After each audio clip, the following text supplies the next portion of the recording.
I'm good. I got wine. My water turned into wine. Whoa. It's the adult water. How is this possible? This is our last panel of RTX London already. I know. Man, this week has gone by so fast. Yeah, a lot more people are still coming in, so we're gonna just we're gonna vamp for a minute, if you will. It's the whole Blah. Yeah, pretty much. How's everybody doing? Everybody surviving? Yeah. Yeah. Everybody's hangovers kind of fade away. You okay? Yeah. Are you working on your next one right now? Maybe, Yeah. perchance. Hydrate, people. Get some water. No, Come on. eat and hydrate. We're telling you at the end of the conventions. Yeah, the nice thing about London is that you don't have to drink water constantly to not fucking die like you do at RTX Austin. Yeah. If you're a cosplayer at RTX Austin, you're one of the bravest people I've ever mad fucking respect. seen. Yeah. Yeah. Cheers to you as I drink my caffeine. Yeah. That's good for you, I'm sure. I'll hydrate again later. That's just Coke, right? Yeah, absolutely. And only at least a third to a half Jack Daniels. I was going to say that we're Coke kind of looks very celebrating. We're clear. just everybody's so happy about how the weekend has gone, and getting to spend all this time with you has been just really fantastic. So thanks for hanging out. Yeah. So you were saying something? Are lovely. Oh, I was saying I watched you pour that, and I went, yeah, Gray? And he was like, Yeah, Coke, yeah. Gonna turn this into an achievement hunter panel. Oh, God. The first three rows are now in what we call the splash zone. all right, you two start fighting. You take your shirt off. Yeah. What do I do? Well, hold on. Why don't I get to take my shirt off? No, it'll happen. The Don't worry. front row of empty chairs here, that's not reserved seating. That's so you guys can pick up the chairs to defend yourselves with later. Yeah. The combat portion of this panel will be a lot of fun for some of you. Yes. Yeah. So, So, Lindsay, you like taking movies and TV shows and saying like who you know would be each person. I do. Who would we all be from Achievement Hunter? Oh, my God. oh boy. Barbara is very responsible and honestly kind of acts So like... wouldn't fit in at I know. all. Yeah. I wouldn't be an Achievement It's Hunter. true. She kind of acts like my older sister in real life. There's many times where I'm like, what do I do? Barbara. And she always knows. So I think you, in that sense, have somewhat of a Jack-like quality because he organizes extra life. Barbara, your response? Yeah, I know. Oh, do hole. Yes. Give the people what they want. Oh wait, no. I'll do my favorite thing in the world is Michael's impression of Jack, where he scrunches his face. What's up, guys? Queso. Hey, great voice acting, y'all. I forgot the person who asked me at a RTX one year. They I were forgot like, this is a voice acting. sorry, no. panel. Someone came up to me and they're like, hey, I asked you the question about like what would Ruby's impression of Jack be? I was like, that's the best question I've ever had. Thank you so much for that. good. Awesome. Gray, you're clearly Jeff. You're drinking, although Jeff isn't anymore. And you're kind of, organized. So you're the leader? I'm going to take that as a massive compliment. Although, I mean, I'm severely lacking in ink. So if, someone wants- Make up for it. if people want to start drawing on, I got a Sharpie. You need some sick we could ink. solve this right here. In Let this me panel. draw on him. I'm going I to won't give you a draw bunch of anything teardrops inappropriate. on your cheek. Yes. Just run with it. I'll gonna- tell you, Carrie, I just learned, is the Jeremy of the group because I just power walk raced this bitch and he was amazing. It was, dude. I've never done a power like this. Came out of nowhere. There's not a conversation. Like we're just walking. Lindsay turns. She says, "You want a power run race?" I was like, "This is like the Fast and the Furious. Is this for pinks? Like what's happening?" I was like, "Okay." It's yeah. a side quest. This is how you start it. You said Chris was not the best. Yeah, I power walk raced Chris and I won. Of course. But yeah, Carrie was amazing. You were right up on me. I still don't know who won. I think it was Hashtag thick. Yeah. Got them pretty thighs, evenly girl. 2 C's, no K. Ugh, them muscles. And power walk racing against Damaris doesn't really count. I think I like your description about how he's got bird bones anyway. They're hollow. Hollow, If he hollow moves too bones. fast, he's going to leave the ground. Yeah. so- He is a paper child, yes. Yeah. And So it's hard for me to say Miles because you're kind of a blend of I thought you were Gab. going to say bitch. It's like, yeah, That that's too. fair. You did let her finish her sentence. Yeah, sorry. But you're a bitch. That's fair. That's fair. You're kind of a blend of Gavin because you're very cheeky and fun and you bring the ruckus and the chaos right. sometimes. Okay. But you're also very much like Michael in that you've got the gift of the gab. That's certainly, some would call it a curse. Yeah. So some I may, would. Some may call him a Mavin. Yes, you're a Mavin. Yeah. You're their love child. Miles, Mavin, Luna. I've been wanting to call you ever since fan service. I keep wanting to call you Giles Luna now that No. you're here. Giles. Loon. No. Nice. But I wish this was vodka. So, I think So- we're mostly So still Michael. Yeah. Yeah, stop I think we're calling good it to go. All right. Hey, welcome So, to the voice acting panel. Ostensibly, and I will confess to using more multisyllabic words while I'm here in England to try and sound intelligent. Ostensibly, this is supposed to be the voice acting panel. So we want to go ahead and we'll talk about all the various ways that we kind of found our way into doing vocal performing. We've got some folks here who do vocal directing and can talk about what they do to communicate with actors to kind of get the performance out of them that they need. And It's the only reason I'm here, is what he's saying. Yeah. Kiri. Neptune. Dragon Face was amazing. Don't downplay that. Palomo. It's not. Honestly, this is an excuse for one last chance for all of us to kind of hang out towards the end of RTX London #1. So if it could be about anything. We'll do some Q&A towards the back half of it. If you guys want to talk about this or that moment in a specific RT animation show that we've done before, that's cool. And if you're an aspiring voice actor or a currently working voice actor and you just want to talk industry for a little bit, anything is fair game. So with that said, do we want to be all official and shit and just like rattle off how we kind of got started? What characters have you done? Favorite vocal performance memories? Who did you grow up on? Are there any animation performances, vocal performances that you remember growing up on that somehow inspire what you do today? Miles, batter up. Oh, son of a... Hey, that sounds great. Thank you, Gray. So I'm Miles, and I've voiced a few characters over the years when I started working at Rooster Teeth. The first of which was... what came first? Felix or Jean? Well, I voiced Felix and Jean. Felix from Red vs. Blue, Jean Arc from Ruby. More recently, I voiced David from Camp Camp, and was... thank you. Should we make him sing the song? And... You thought you were going to go out on the speaker without having to do it. Miles is so angry right now. I'm so happy. You dead motherfucker. Oh, wait! You gotta rinse off them nodes. This is part of the method of voice acting. This is an actor getting into character, is what you're seeing right now. The reason why I do this, by Wow. the way, All right. David, please.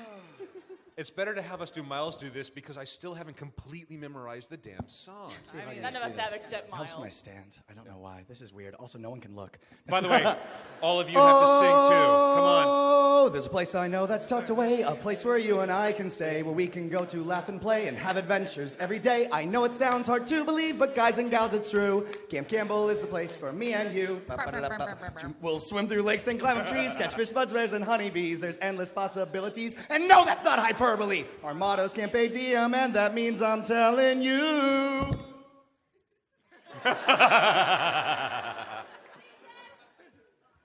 We've got archery, hiking, search and rescue biking, horseback training that'll save from a heart attack, scuba dive, miming, keeping up with rhyming, football, limbo, science, stunting, pre-cal, spaceships, treasure, hunting, bomb defusal, no refusal, fantasy, circus, trapeze, and fights and ghosts and paints and snakes and knives and jets and dancing weights and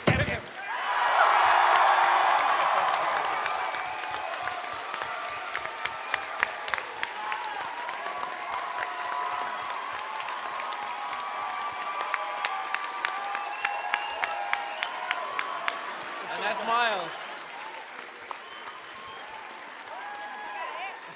Guys, we got rid of him. We did it. Shoot. I missed it. Can you do it again? fuck off! The shades of red that man can turn Yeah, right. during that song. Colors I've never seen before. All right, Gray, now it's time for you and me to sing better than you. No. Miles, I'm going to play that song at your funeral. Good. You can let me down one last time. I just want to see if we can fit it on a tombstone. You're gonna need to buy out the whole fucking cemetery. Just use the back. It'll wrap around. Thank you. That's wonderful. That was great. It's fun. Where were I'm we? dying. So what else So- are you doing, Miles? So yeah, I also voiced Cronut in RVB season 15. But yeah, no, I Is that what you hope to be remembered as? Cronut. fan favorite Cronut. Do you So- think was Joe just like walking around HEB or like the grocery store near us and saw Cronuts? And was like, There's not a doubt in my mind. Yeah. That was exactly what happened. He was like, you know what's kind of funny? hey, Cronuts are really good. They are though. I don't know. Do you guys have cronuts here? Probably not because they're a fucking blasphemy. It's just a croissant glazed like a donut because America. We just, the butter wasn't enough. And then Anyways. you put some fried chicken on top of it. Yep. Oh, you're a bastard, man. And some queso. All right, Jack. Getting into character. I had a very non-traditional way of getting into voice acting, which is that we had a show and just needed someone to voice someone. And at the time, it was a very small thing. So, we cast a lot of our friends and stuff. And essentially, I remember Monty was just like, "Hey, Miles, I think you could be a wimpy nerd." And I was like, "Thanks, bud. Yeah. Thank you so much." So then I went in and did. Oh shit. Jean kind of lost his voice. But I did Jean. He's got con cred. Yeah, Ruby's been smoking some cigs. Don't do Yeah. that. Jean was just vaping. Just getting that cotton. Anyways, time out, just like real quick, because I have to share this with you and the world. Recently, I was hanging out with Bernie, and he, out of nowhere, goes, do people vape ironically?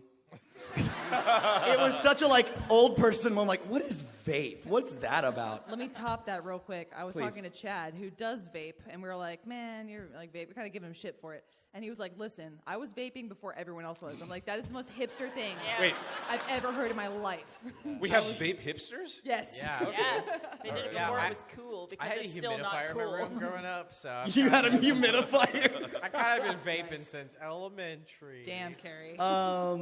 But yeah, so I did that, and then it was the same story with Red versus Blue. We had these characters, Locus and Felix, and I knew I wanted Gray to be Locus, and then Jesus, and then I was like, I don't know who should play Felix, and Matt went, "You can do it," and I went, "Okay," and then I tried to sound angry and tough, and then everybody that wrote Camp together was just like, "Come on," I was like, "Okay, I'll audition." Yeah. So I've been very, very fortunate in that I've just happened to kind of be in the right place in the right time, and apparently I'm not terrible. So yeah.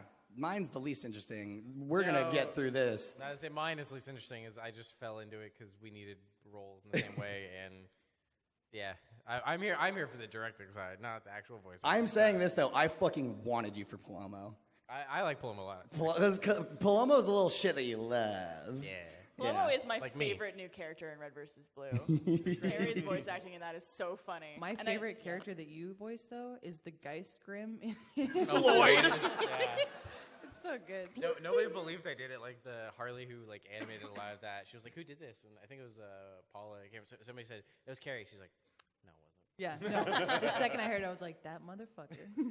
That's like the most voice thing I've done. Most of my voice acting is just different versions of my own voice.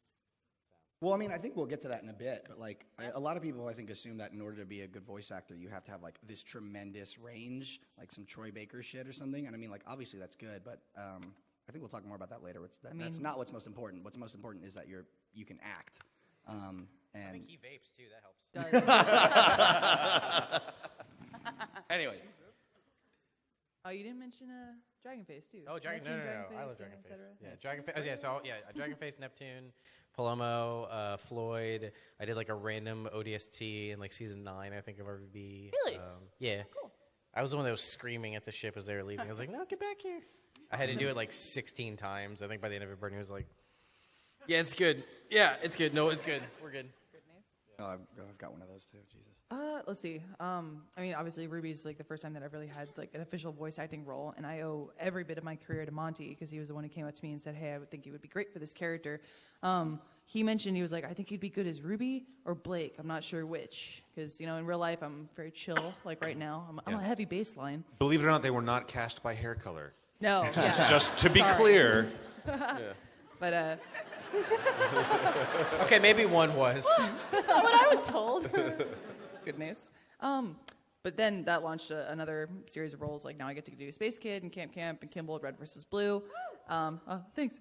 And let's see. But I think the first voice acting role I had at Rooster Teeth is I was still editing, and they needed some voices for Chain Guy and Chain Girl in Red versus Blue. Oh, that's right. And Michael and I were dating at the time. They're like, "Wouldn't it be funny if you both did it?" So Michael started off being the sad character, and I was the happy maniacal character, and they're like, "Nah, it doesn't work, switch." And then Michael did his creepy ass I'm a maniac laugh, and they're like, "Perfect, good." So I think that's Next only. Ray and Bev. Oh yeah, Hilda. Sorry, I still think of myself as only the writer for X-Ray and Bev. Sorry, Hilda's great. I got to voice her too. So yeah. I've gotten to do a few. What came first, Ruby or Jensen? Ruby. Okay. Yeah, because Jensen wasn't until Yeah. season 12. if I Yeah, recall. so I do Yang and Ruby. I do. Thank you. I know, surprising, right?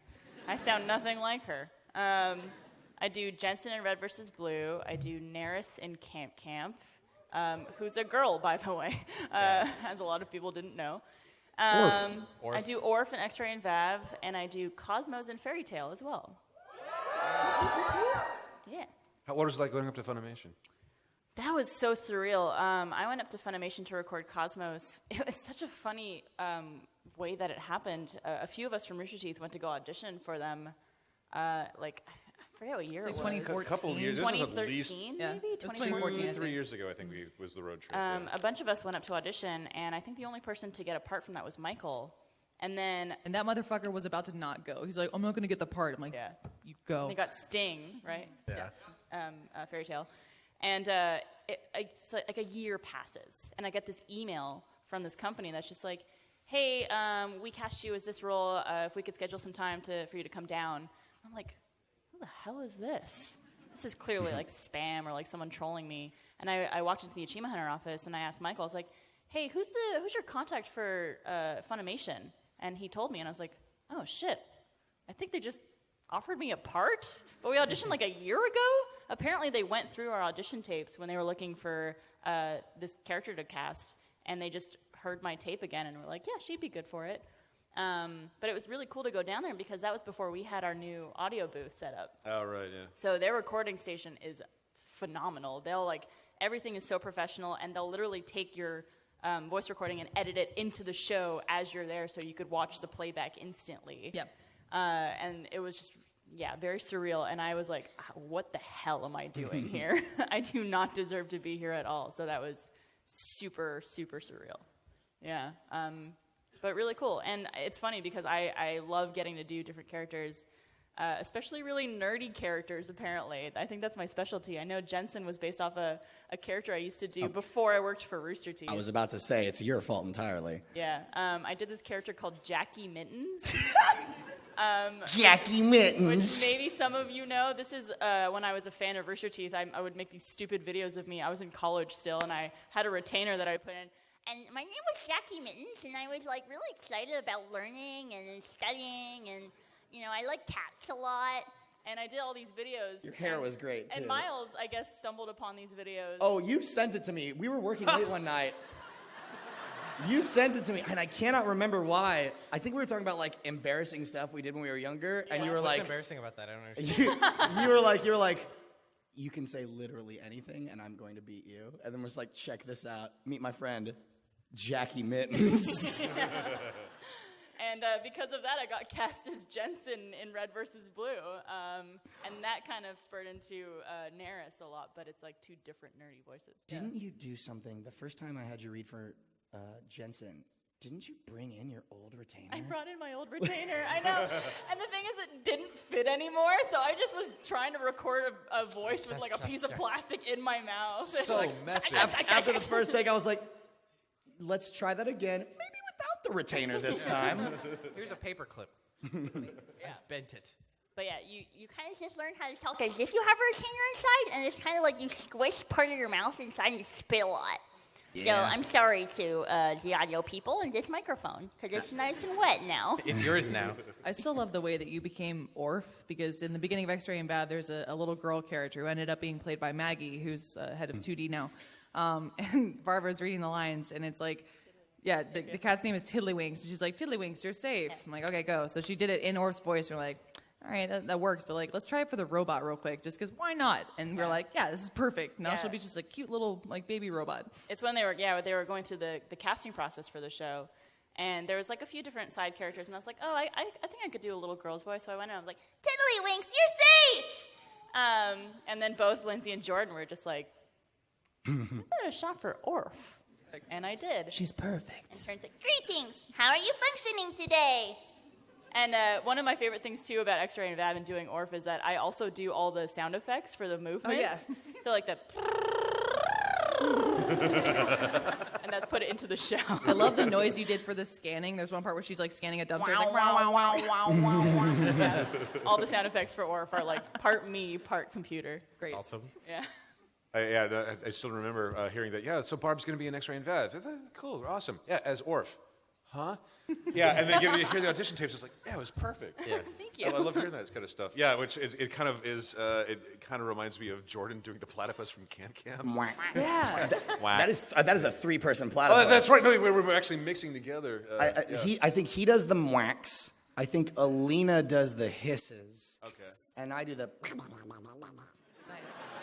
It takes a village to act a platypus. One of the most nuanced performances in all of He's our a very layered character. platypus. And now Zwei and platypus are very complicated. Oh, they should meet. now it's a plushie too. It's Yeah. a plushie with like you squeeze it and it makes those noises. Yeah. That's awesome. Jordan is Available also, now at the Rooster Teeth. No. Sure, yeah. Jordan merch, is merch. Jeremy Farts, isn't he? Yeah. He recorded temp dialogue for it. He's like, yeah, we'll definitely get someone else. We'll definitely get someone else. And some stuff didn't work out. And we're like, I mean, Jordan, you're kind of perfect for it, though. Yes, So if it's you just you. want to like leave that in, he's like, yeah, I'll do it. And that voice had been around for a year, so we kind of knew that we were going to do the Jimmy Farts character back in season 1. So like for the last year, you guys didn't know that we've heard everybody doing that damn voice around the office for a year before I finally debuted in Camp Camp. That and I think like Nerf is like Oh, Dude, Blaine the is number one- great. Yeah. Nerf is my favorite character in Camp Camp. I love him. In our Camp Camp writers' rooms now, like, it is pretty much, like, I think all of us just having fun doing the Nerf voice led to him getting more screen time. Yeah, I think that single, just us being like, hey guys, come on. Look, like, I just need to express myself. everybody up here should do their favorite Nerf voice right now. Jeez. I laugh my ass off. Or not, Sorry. fuck you. Sorry. I'll laugh your ass off. Oh shit, Nerf, please. I like at the Space Kid episode, whenever Nerf's like doing the flashback as the cough syrup starts to take over on Space Kid, he's like, "You ready, Space Kid? Space Kid? Space Kid?" He does his own fade out. Space. It's funny. Blaine actually, like, he didn't even think about it. And when we were auditioning for that show, I was like, you should audition for the bully. And he's like, oh, I don't know. Like, Blaine, you're such a bully I was normally like, that, I was like, well, no one really asked me yet. I was like, no, just like reach out, ask about auditioning. And he did, and he got the part, and he's super excited about it, and he's perfect for it. The episode in season 1, David Gets Hard, where at the end where of it, David gets hard. where David accidentally hits him and he walks off. In the script, it's like Nerf walks off into the sunset. He texted me, "Is Nerf leaving the show?" like it says like he walks off into the sun. Like is this his last episode? I'm like, no, dude, it's fine. He's like, oh, thank God. I've really grown attached to him. I was like, ah. Blaine's great. Great, you wanna All right, introduce great. him? Hit us with some Yeah, no, fucking knowledge. Strap in, guys. I'll do the short version of this. Boo. Shout out to all the theater geeks out there. Thespians, we do it on Thespians. stage. Yeah, no, from junior high into high school, and then at uni, as I guess you say here. Was studying acting and performance the whole way, which made me so much money that I tried some other stuff for a while. But no, everyone kept telling me like, no, you've got this, you've got a really cool voice. You should go into radio. You should be a DJ. And sadly, it was never because you're an awesome actor. You should be, But the voice stuff kind of kicked in after I got out of school. Started doing commercials and radio stuff for advertisements and industrial whatnot. And there's this company called ADV Films that was starting to license anime in the late '90s, and they cast me in my very first kind of character performance part, which of all things was in Tekken. Yeah. Hell Where yeah. they had me voice Lei Wulong. Yeah, so What? that When was I my look at break. you, that's all I see. Yeah. Yeah. Oh, surely. Yeah. No. So that was my very first vocal performance, and then kind of worked with them for I don't know, like a dozen years before they kind of that company kind of kept morphing into other stuff, and then. For some reason, Texas just happens to coincidentally be this sort of hotbed of voiceover performing. So you've got ADV, which eventually became then Seraphim Digital, and these days is called Sentai Filmworks. And they're over in Houston, which is about 3 hours to the east of Austin, and then 3 hours north of Austin is Funimation. So we're kind of in this cool triangle of voice acting opportunity. And I think that There's a house in the middle of that triangle, and that's where Troy Baker lives. Oh, yeah, exactly. It's funny, Yeah. he's from Dallas, and I talked to him about like growing up in Dallas. It's crazy. I was thinking that in the center we summoned a demon. Oh yeah. I started working at Rooster Teeth with RVB 9, and by the time of RVB 10, the phenomenon of, hey, look, we need a couple of lines recorded for Soldier Number 2, and we haven't used you yet, so get in the booth. And so I went ahead and hopped in. I was like thrilled. Oh my God, I get to do a voice in RVB. This is awesome. And it was the scene in RVB 10 when you've got a couple of Green Marines at the edge of the hangar, and the freelancers kind of come in and knock them out and take over the base or the asteroid. And I was so thrilled to be doing the part. And then when the episode comes out, I'm like, wait a minute, what happened? And it turns out that the guys from Smosh had visited the office, and they're like, oh, you guys are here. You should read for them, whatever. Yeah, just go ahead and record these lines again. So like I can't remember who the other person was. So like there's the performance that I did that was an extra somewhere now, and then with Monty, my Monty version of the story is we're working on RVB, and he's starting to come up with Ruby, and 2 in the morning one night when we're all putting in the hours, and he walks by and goes, yeah, so you did all these, anime voices. I was like, yeah. What are you doing here? And I'm like, well, I'm doing visual effects and compositing now, man. But and What that a Monty kind of thing led to say, too. Yeah, such a Monty thing. Yeah, Why aren't you and doing that that? led to auditioning for Torchwick, and then beyond that, it was you gave me the shot at getting to audition for Locust, and then Doyle and Chainsaw Lieutenant and Rusty and Hey, Rusty's the best. yeah, which by the way, really wasn't that inspired by Rick at the time. Not but, at all. yeah. Poor timing. Yeah, but I kind of any comparisons are awesome. And then yeah, it's been awesome to kind of have the next phase of the voice acting career be so Rooster Teeth focused. It's been an amazing The one journey. thing you didn't mention, which I will, because I had a little bit of a fangirl moment, is Gray used to voice in Rurouni Kenshin, and he was Sanosuke. And upon first working there, someone told me about that, and I was like, holy shit, are you serious? So, like, I didn't know him at all, and I came up to his desk like a weirdo, and I just stared at him for a second. I was like, did you voice Sanosuke? Sploosh. Can you sign this for me, please? I still remember that moment. That must have been like 2011, 2012. This Yeah, weird yeah. girl came up to me, staring at me and breathing heavily. No, it was great. I still get to do some anime voice acting from time to time, but we're so busy with Rooster Teeth, it only happens like once or twice a year. There's something that Sentai is about to announce, which is really cool, but we can't talk about quite yet. But I'm stay so tuned. excited for when you can talk about that. Yeah. One of my favorite. I mean, I don't know it either. One of my favorite pieces of information. I think this is true. I might be making up in my head, but there's a character, the guy who voices Roman Torchwick in the Japanese dub. Yeah, that's a cool you story. did an English dub for that guy in a different anime. That's right. Yeah. So Was it in Pumpkin Scissors? Or say again? was it in Pumpkin Scissors? What was it? I think there were a couple of them. Yeah, he might have been Areldo in Pumpkin Scissors. I think there was one more. I'd have to think about which one it was. It turns out the whole point of this is that it's an amazing sign of how much Warner Brothers Japan got on Ruby's wavelength and really cared about doing right by the show. That they're really paying attention to the performances and wanted to make sure that they kind of mapped the tone of the English performances to how they cast it in Japanese. And it turns out that the guy that they cast for Roman in the Japanese voice cast was a guy that I used to do the English versions of all of his voices in like 2 or 3 different things. And this is the first time it kind of worked the Crazy. other way. Full circle. Didn't that happen with Shannon, too? Am I wrong? Pardon me? Shannon, yeah? Might have been. I'm not sure. I think Can't so. remember. Yeah, I can't remember the details. I'm pretty sure that happened with Shannon also. He plays Ozpin and a million other things because he's incredibly talented. Wash. Yeah. So with all of that in mind, what questions do you folks have about either stuff that we've done in previous shows or how to break into the bit slowly, calmly? Only form a Everybody be cue, cool. mind the You be gap, cool. no Right, standing on the left. These are things that I've learned. If it's okay, too, I promise I would make just this tiny little plug. There's a game coming out. It's already out, the first version. It's called Freedom Planet. It's been ported to a lot of different consoles, mostly Nintendo. Oh, nice. I guess some of you guys have played. It's a side-scroller platformer. It's a lot like Sonic in the gameplay. But the second one's coming out soon, and I was very fortunate enough to play a character in it. But I get to act alongside, like, Chris Sabat is one of the main characters, who's also in Ruby. Yeah. So go check it out. Is it on the Switch? It might be, Or the but not 3DS? confirmed. Okay. Not confirmed, Not but I'm confirmed. just saying. Okay.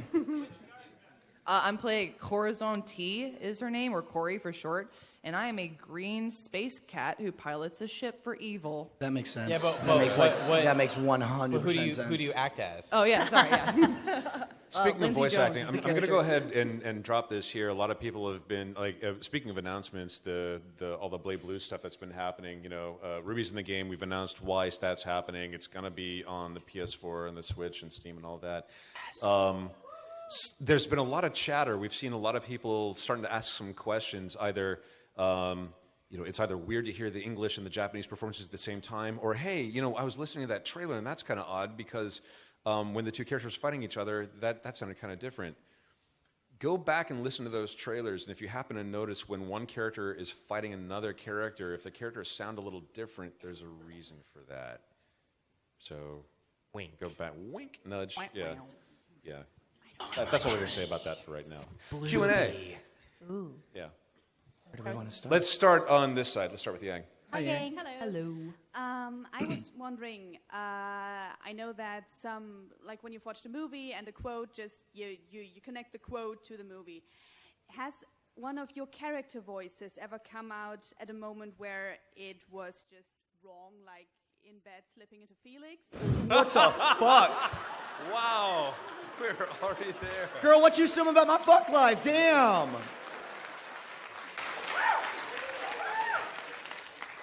I think somebody likes Felix a little bit. Yeah.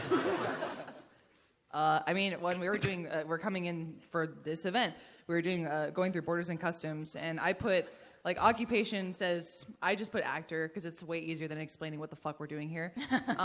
So the guy checking us in, he's like a delightful older British man, and he goes, oh, you're an actor, lovely. What kind of acting do you do? I say, oh, I'm a voice actor, I do voices. He's like, oh, well, that must get interesting when the lights are off. And I was like, oh my. I did actually think of one. Patrick Rodriguez called me out for this. Around the time we were doing Mercs, I don't know how or why, but for a brief period of time, I adopted Felix's laugh. So like Felix and my voice, like you were talking about, it's like most of my characters pretty much just sound like me. Like I guess with the exception of Jean, it's really just different inflections. Like David's the hardest one to do because he's always at 110% all the time. But then Felix is just like, he's a little more nasally, back of the throat, and is just fucking all up on his own dick. Like, he loves himself so much. And, excuse me. Nice half But he dab. has, but normally, I've got my hyena cackle, and then sometimes I'll just be like, but one day, like, he said something to me, and I went, I can't quite do it right now, but he was like, what the fuck was that? I was like, what? He's like, he just laughed like a goddamn evil villain, Felix. I was like, oh no, he's scary and an asshole. So yeah, I've adopted Felix's laugh from time to time, which is weird. I don't know if I've ever done a voice in an inappropriate situation. I think because for each voice I do that's not Yang, I have to really get into character and work on really getting into it. So there's nothing I do naturally that sounds like it. There's been same times way. I've said things in voices that are very inappropriate, and I feel like that's the funniest. And honestly, it's like a lot of voice actors use that trick where they swear as their character to really make a line pop before doing it. So for Orf, I would say a lot of things like, yeah, I'll pop a cap in your ass. I'll fuck you up.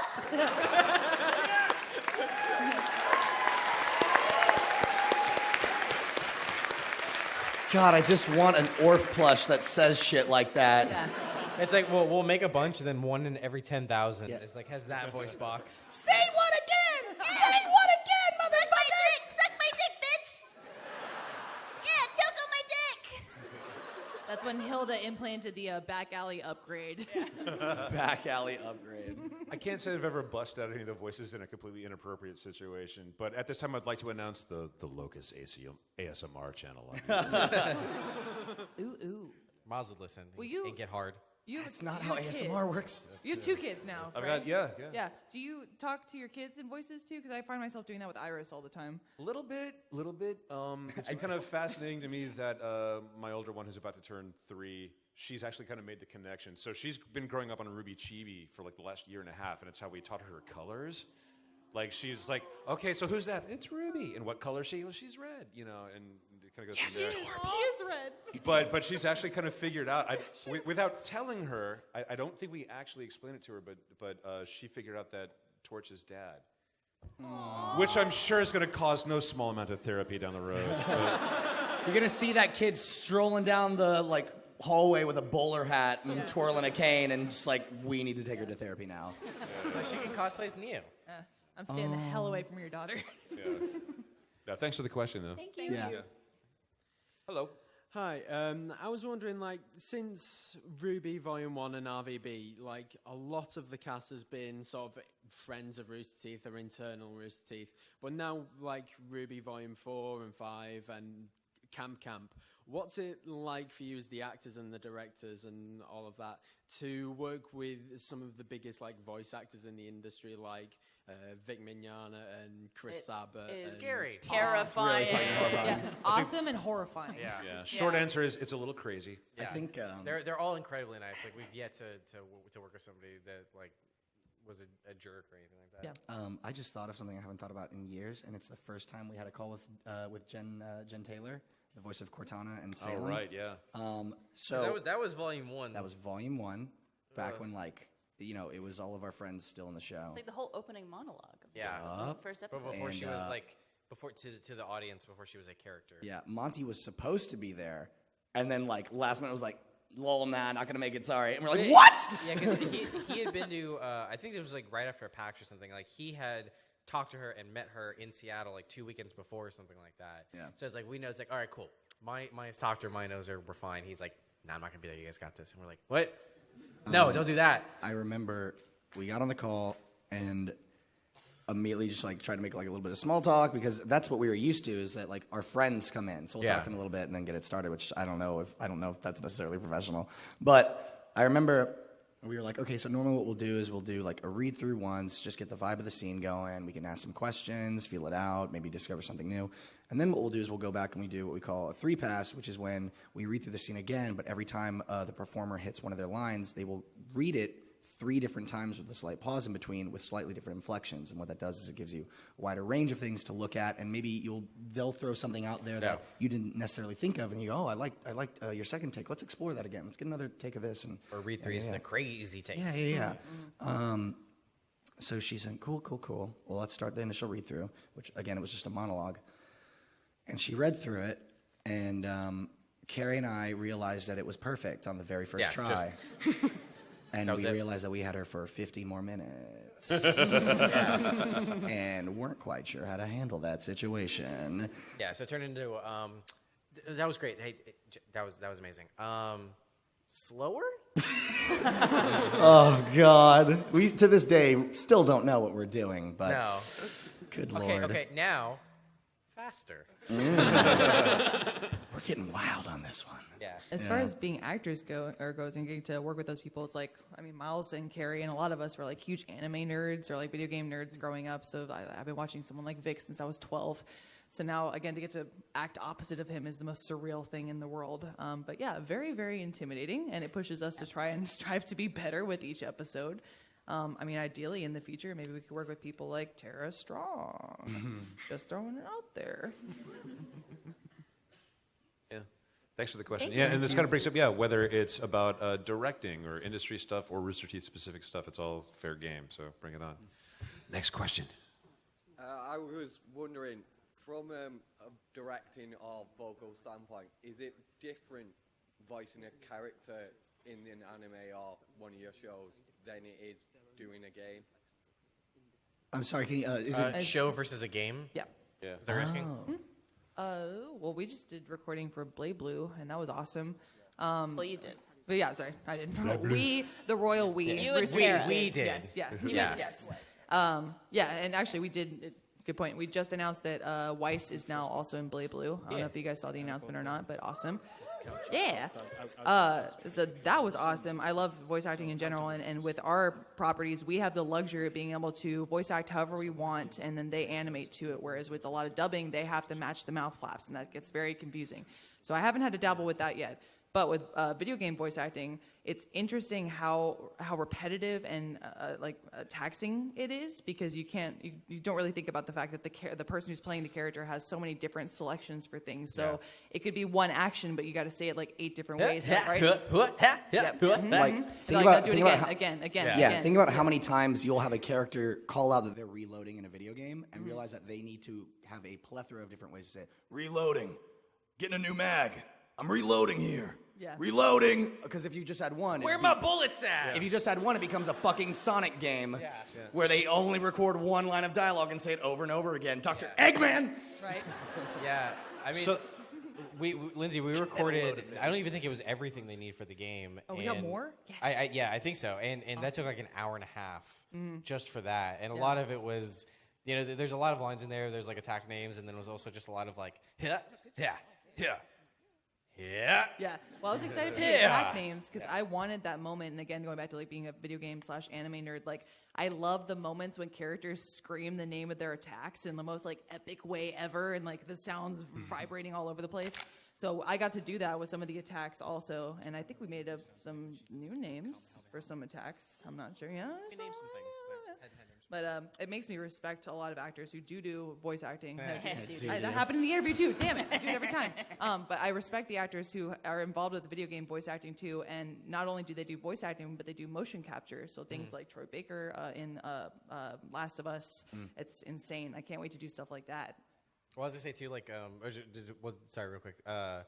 Like when you guys did Grim Eclipse. Grim Eclipse, yeah. Yeah, I was just say like it was the same kind of deals. I think that, I mean, let me know if you think this is wrong, but like I feel like you guys almost recorded more for Grim Eclipse than you did for like the entirety of the show, because like every scenario had like multiple different versions. Yeah, something and, like, I've noticed about video games, it's like super cheesy too. Like everything, you have to like be very in a good way. direct. Yeah, because it's like this is what's happening. Like, you don't have a lot of time to like to think about it. They just need like you're in the middle of this game, you're fighting. Like they need to know like I'm reloading. Like it has to be very direct. Looks like this door's locked. We better find a key. Yeah, shit like that. So scripts are structured very differently for video games than they are for narrative, because it's either variations on the same line depending on it's state machine stuff. So it's like the character currently has this in their inventory or not. This is their current emotional state. This is what happened to them most recently. There's so it's so long as you've got a skilled director. I mean, recording it takes forever, but a director will be able to keep all the different states in their head and guide you to what exactly they need. I think on the low end. Trying to think, there's been like Metroid Prime and some Deus Ex stuff that I've done where it's Soldier number 2 type stuff. So long as you kind of give the key information that you need to get out, then you're okay. Or like there's only so many different ways that you can be set on fire. I was about to say, I went to you one day when I was playing Metroid Prime 3, and I was like, great, are you this background character in Metroid Prime 3? And you go, yeah, pretty sure you can set me on fire. Dude, Yuri Lowenthal, that guy's in everything. Especially like Fallout. Yuri Lowenthal's crazy cool. Yeah, when Michael's playing Fallout a lot, and he'll be like, hey, Yuri. Hey, what's up, Yuri? Oh, it's Yuri again. Yeah. Cool. It's also, by the way, a lot of the Rooster Teeth ensemble, you can find us in DC Universe Online. Oh, yeah. So, like, it's been pretty great. I've been, I do Green Lantern, and Shannon McCormick does Constantine. And Jen Brown Jen does Harley Quinn. Yeah. So Damn check out that good game. one, too. Holy shit, she's good. She told us just like a little bit before it was announced, and it was like the hardest thing in the world, like not to talk about it to anybody. I was very proud. I was the very first person to have her sign a Harley Quinn action figure. Hell yeah. Oh, nice. Nice. But so video game stuff. So thank you. Thank you. That answered your question. Hi. Hello. My question is for Gray. What would Robin Torchwick sound like if he had a Scottish accent? Oh, man. I didn't know this was the Sexy. on the spot Sexy. panel. I think, well, right now he'd sound awfully muffled, being the belly of a griffin. Oh man! See, now I'm going to start busting out some train spotting quotes. I'm so I'm sad. I'll default to like Montgomery Scott from Star Trek half the time. But I can't. Oh wow! Somebody give me a line. Little Red, Little Red. Oh yeah, it was. I kind of. Little Red, Yeah. Little So you want to be a huntsman? So you have to die as. I'm gonna fuck this up so bad. Yes! I have not had nearly enough whiskey tonight. I'm so sorry, but yeah. Roman Torchwick. They call me Roman. There you go. Yes. Now pull out his intestines. Well, this is great. Now I've got Wallace with a bowler cap going through my mind. But yeah. The most experience I've had with Scottish accents is like Scrooge McDuck. So, there you go. And is Tennant doing Scrooge in the new DuckTales? Yeah, he fucking is. Yeah, he is. Oh, woo. Woo. No, I'm gonna have to work on that one. That's a good one. I'm gonna have to work on that. Thank you. Dan. Yeah. Also, quickly, can Lindsay quickly do the Kamehameha as Ruby? Oh my God.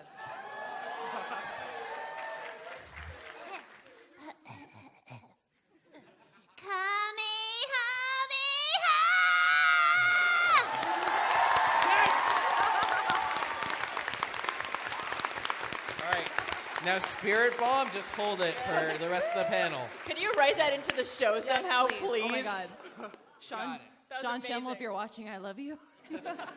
By the way, it's just occurred to me. I want to do Torchwick as like choose life, choose dust, choose Vale, choose a life at the academies. But, Thank you. yeah, thank you. For that. Thanks.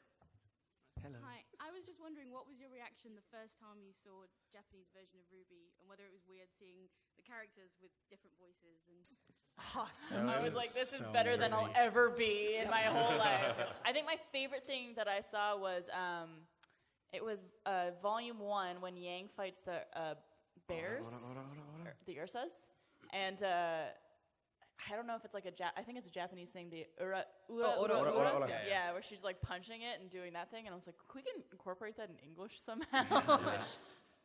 It was wild, man. I will say though, I thought it was really funny because like Jean's up here. Hey, what's going on, Vomit Boy? And then the first time Jean comes on screen for the Japanese version, it's yo. I was like, whoa, fuck. Damn, Japan.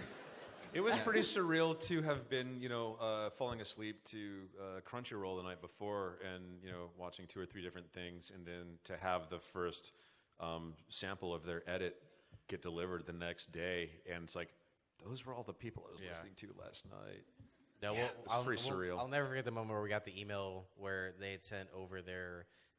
At the time, we thought it was too good to be true, so we thought it was like a dream list that they put together. Because every single name, we would like see the name, go, huh, that looks familiar.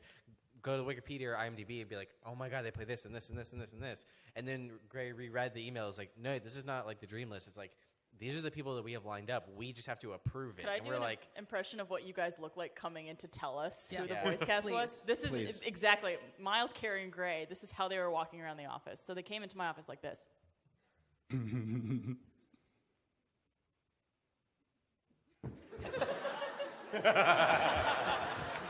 Yep. That may or may not have happened. no, it definitely happened. And I'm like, what happened? Everything. Oh yeah. Every weebo at the office that day was like, oh, yes. And I was like, I think this is cool. Well, for us now, I mean, you don't know a lot of anime, but we got to see. I forgot what RTX it was, maybe 1 or 2 ago. They sent us a video clip of the voice actors who played the main 4 girls, and they talked about their process. And it was interesting to hear them talk about hearing us as actors and trying to figure out how they wanted to do the voices. And it was hilarious. Like, to me, it was kind of funny and awesome that the voice actress for Ruby was like, yeah, the actress for Ruby, she talks so fast. I'm like, I talk fast? Like, fuh. Or because they're like they kind of dub their own stuff over there because they do more like after dubbing, but most of them don't dub American things that often. Oh, or yeah. if they do, it's like live action too. So like they're just like, how do I fit these mouth flaps? Jesus. Well, I'm done. Let's jump on to our next question. You stretch This is what it's like to work with these people, by the way. I know. Which is awesome, actually, honestly, to be There's a true. lot of outtakes in Ruby that are very R-rated that will never see the light of day. I'm gonna like put them on a flash drive and just bury it. Like that's how. Yeah, but thanks for that. Thank you. Oh God, no, not for the kids, not for the kids. Next question. Good question though. Next question. Just trying to get over the John Pyrrha sexy top comment. So my question, We've all been on Tumblr, I know. I wasn't disapproving. So my question is a little bit veering away. It's a bit more technical. Obviously, when you're doing a voice and you get into the booth and you prepare yourself, you get into a character with Jean, you get into taking it back, being a bit more nervous, or with, or if you have your set thing, you get into a character. In some situations, when you don't have time to get into a character and you have to like jump between them, and obviously then your audience is like, this is one person's voice, and they have to be completely different characters, and they don't like, oh, there's this voice, and then there's this voice, but it has to go from, hi, I'm character A, to, I'm character B, and I'm a different person with a different personality. Do you have any advice for... Is your audition? Sorry, what's your name? Officially, no. You can take it as ever you want. So no, do you have any advice for quickly getting into character, like seconds from... I know for a lot of us, me especially, there are certain words or phrases that we use to get into those characters where we just like repeat it over and over and over again to get into that voice. Like I know with Neris, what you do is go, yeah, like a unicorn, and I just kind of go like that, and then it's not Jackie Mittens. For Jensen, I just go, yes, I'm Jackie, I'm Jensen, hello. And I know like, for Yang, I just say Ruby a whole bunch. Ruby. So it always changes based on that, I think. Yeah, same going off that. One word or phrase is great. I know for Space Kid, I used to say like, hey guys, hey. But now I do Martians. Same with Ruby. I'll just go like, hi, I'm Ruby, hi. That usually gets me into it. That's why I have mad respect for actors like Jim Cummings, who does everything that you have ever listened to growing up in your childhood. I guarantee if you look it up now, he's played every character you can think of. Literally every single one. But he plays like multiple characters in movies. Like I just watched Disney's Hercules, and he's like 12 characters. It's like, dude, that's awesome. And then Justin Roiland's another one where he's playing Rick and Morty, and to be able to transition from those two characters seamlessly. Sometimes I've watched him in the booth. He doesn't stop to do another line. He just goes back and forth, and that's super impressive. A lot of times in like a professional setting, they won't make you do that. Like Gray, I mean, you voice unbelievably somehow you voice both Donald Doyle and Locus, and have had scenes where they have to talk to one another, and those guys are day and thanks night. for that. Hey, don't blame me for your incredible range. But yeah, I mean, most of the time, if you're doing a scene, you're not going back and forth. It's like when if Sarge and Doc are in a scene together, like Matt's not actually going back and forth. Yeah. It's like he'll do a whole pass with Sarge, and then a whole We're pass not with that Doc. What we'll do a lot too is like whenever we get one of our actors or actresses, like we're going to be recording them for a lot of stuff. So if Jen is here, we're going to record her that day for any camp, any Ruby Chibi, maybe any RVB that we have ready for her, and we'll always ask like, so who would you like to start with today? Because there's some characters that it's hard to come back from, like David. I will never ever do David at the start of a recording ever again because he'll fucking kill me. Yeah. Or if hey, we're recording, we need a lot of extra efforts for this character today, so let's do the other character first, so you can scream your head off at the end or something. Yeah. It's also a mindset that you guys work with too. Like when we're doing Ruby 5 versus Ruby Chibi, you guys ask us what we want to start with, especially in the state Yang's in right now. Like Ruby Chibi, obviously she's very reminiscent of Volume 1 Yang, very positive and upbeat and cartoony. And now it's a more real situation with Ruby proper. And so it's like, even in your head, you need to shift that, and these guys are very wary of that. It affects the tone of the room. Whatever you start with first. I mean, like if we're doing Chibi, like we'll joke around a bunch, and then we'll do especially in Chibi, we'll do like a bunch of extra ad libs and stuff like that. But then it's like, okay, cool, all right, cool, we're doing Chibi. Okay, yeah. All right, so we're moving into Volume 5 now. And we'll start slowing down. Brings it down. Less jokes. Less jokes. Want to room tone. Which do you like to record first, Ruby proper or Chibi? Usually Ruby Chibi, and then I'll take a few minutes and refocus myself for Ruby proper. I'm always the opposite. I go in, I'm like Ruby proper. I'm like, okay, it's sad. Now let's have some fun. Yeah. Yeah, I mean, it varies. It's like in some ways it's like cool vocal warm up for the show proper, but then in some ways it's like it's such a tonal shift that it can mess with you. So it's kind of back and forth. Yeah, I would say so. Part of it is having an awesome director who will feed you the sort of energy that you need and kind of guide you to the place that they need to be for that particular character, or that energy level at the time. I like the fact that if we are recording multiple characters, different characters in the same session, having the option to start with one or the other, you have to be honest about where you are that day and what you've been going through so far and how that might inform your performance. Because, if I've been having a really, rough department running day that day, well, then maybe it's not the best idea to go ahead and start with Chibi Torchwick. Maybe that's a Locust sort of day to start with. And then you kind of get that energy out with that character, and then you've kind of, okay, good, I can say goodbye to that, and then you can kind of free up and do other things. But the other thing about it is that I'm not sure that a lot of people quite click onto the fact that your physicality, that there's so much stuff that your audience is never going to see, but you're doing so much physical stuff to lend your vocal performance a lot, just the right texture that it needs in the moment.